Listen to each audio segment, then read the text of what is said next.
দেখেন এই যে ছবিটা আছে, এটার আমি ড্রেসের কালারটা চেঞ্জ করতে যাচ্ছি। এর জন্য এই যে কুইক সিলেকশনটা নেবেন, নিয়ে জাস্ট আমি যে ড্রেসের উপরে গিয়ে জাস্ট এইভাবে ড্র্যাগ করে দিলাম।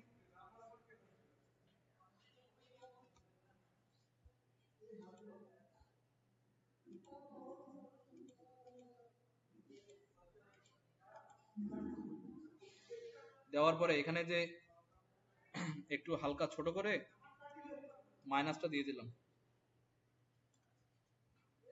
আমার যতটুকু লাগবে আমি ততটুকু নেব, আবারও মাইনাস দিয়ে একটুখানি কেটে দিলাম। এই এরপরে এটার কন্ট্রোল দিয়ে দিতে হবে, কন্ট্রোল দিয়ে দিয়ে সেপারেট।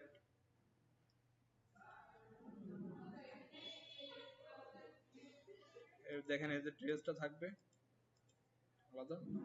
এরপরে আমি এখান থেকে একটা সলিড কালার নিব, লাল কালার দিয়ে আমি মাউসের রাইট বাটন দিব, এখানে ক্রিয়েট ক্লিপিং মাস্ক দিব, এটার সাথে ক্লিপিং মাস্ক। এরপরে নর্মাল আছে মাল্টিপ্লাই, জাস্ট এতটুকুই।